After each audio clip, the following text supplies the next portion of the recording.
Hello everybody and welcome to Storm Reads, and today I'm just going to do a currently reading video because I am currently in the middle of several books and I thought it would be interesting to see how many of these books end up on the next recent reads or a weekly wrap up or something like that, and how many don't. But I am in the middle of a whole bunch of different e-arcs and things like that, and since it just takes me longer to read them, I do end up flipping through a bunch of different ones and everything until one of them actually really grabs me, and then that's the only one I want to read. And so far that hasn't happened, but I haven't gotten super far into a bunch of these. There is one on here that if I would just go ahead and finish it out, I could, because it's a middle grade book and it's super short, and it's the one that I've gotten into the farthest, but that's just because it doesn't take very long to get there. It is a very short book. And so yeah, I'll start with that one, and that's The Cup Snake Escape. And I don't remember the author's name, so maybe I should look these up before I talk to you, because this just doesn't tell me. I had my list there, but it doesn't tell me the author's name. So I know this one also. I know the name of the author isn't one I can pronounce, and so we'll see. And this one is a book that comes out next year, and it is the second book in, I think it's called the Frankenstein, or Frankenschool series. And it would help if I spelled it right. Yeah, Frankenschool. It's by Karen Rivadenaria, which I probably butchered. But yeah, I'm 22% into that one. But like I said, it's super short, 120 pages. And it says, Fred and Louisa find themselves in trouble once again when the new student mixes up recipes at their class bakery's field trip, leading to snakes running amok. While the students scramble out of the school in fear, Fred and Louisa suspect their old friend Frank is behind the great cup snake escape. And you learn all about Frank in the first book. He is a ghostly little dude that lives in their school and causes shenanigans. And in the first one, the reason this is called the Frankenschool series is because in the first one, Fred was writing a story, and in it he was instead of Fred, there was a book that had the name Frank in it, and he was Frank in school, and he ends up turning into, you can see on the front, Frankenstein type of person. And his not so friend at the time, Louisa, ended up being a princess, because that's what she thinks she is a princess, and that's how he wrote her in the story and stuff and everything. But so this is just another book of them having some fun and some shenanigans happening, and it looks like maybe Frank will be in the middle of all of that and stuff. And so yeah, it's super quick. It's just a little cute read. It comes out February 6th next year, and so I just wanted to get it done and everything. So it'll probably be the one that I concentrate on to get finished, because I am 22% into it. The next one I have is I Heard a Fly Buzz When I Died. This is by Amanda Flowers. It's the second book in the Emily Dickinson mystery series, and so far I am 10% into this one, and it's just kind of getting going, so not a lot of stuff has really happened, but the main characters, whose name is escaping me, I get a bunch of characters mixed up with other books. That's the one thing whenever you read a lot of historical mysteries, or mysteries in general, sometimes you think you're talking about the right one, and it's not the right character. I think her name is Willa, but then that could be one from another series. And so, yeah, I'm not sure. I'll have to look it up too. See. I should just go ahead and look these up before I talk to you. Then I'll know.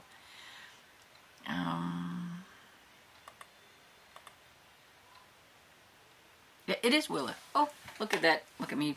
I'm good. Okay. And so this one, Emily always wants Willa to go with her all over the place. She's Emily's, one of Emily's maids, but she's basically supposed to be helping the kitchen lady, the cook. She's supposed to be her kind of assistant, but Emily kind of seems to take over and take her. Well, and the lady can't say anything about it, right? Because, I mean, it's Emily's, you know, over her, so she can't, like, say, no, she needs to stay here. And so, the cook gets a little aggravated a lot at the fact that Willa has to go with Emily everywhere, and so it's kind of has a little bit of that kind of stuff in the beginning. And Emily's brother, Austin, has gotten married to Susan, which is one of Emily's good friends. And Emily still doesn't know how to feel about that and how to deal with that and process that. And they've got a house next door, and so they are going to be... Susan doesn't, like, come from, like, a higher up family, but now she is part of the Dickinson's family, and I think she kind of wants to show it off a little bit, is what it seems like to me. And so even before they really get settled into their house, she's already invited Ralph Waldo Emerson, I think that's his name, yeah, to come to their house and everything, and, you know, and he's a pretty famous... is he a poet or right? I know he's a writer of some sort and everything. And along with him is his assistant, a young man who is going to be the one, I think, that dies and everything. So Willa, she's supposed to be in the Emily's household helping the one maid, the cook or whatever. But because Susan is just getting her house going, she doesn't have enough maids, and so she, Emily, says, oh, you can borrow Willa. I mean, it's like, you know, she doesn't really think about the fact that, well, the cook needs her help. That's the whole point of her being there and everything. I mean, it's no problem to her, so she's just like, yeah, you can borrow Willa and everything. So that's how Willa is probably going to get involved in everything that's going on and everything. And then Emily will probably sort of help. Even though it's the Emily Dickinson mysteries, she's not the main sleuth. Willa is.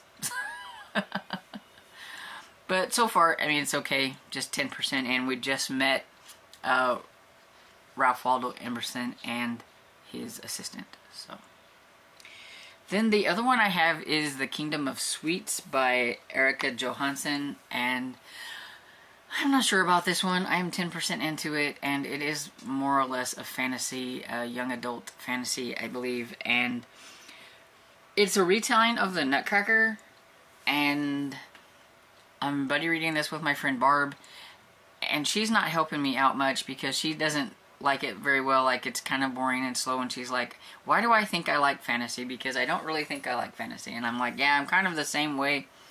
And so I think I'm like on chapter 5, but like nothing has happened.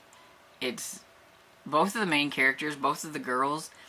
It's about this guy Drosselmeyer or something like that.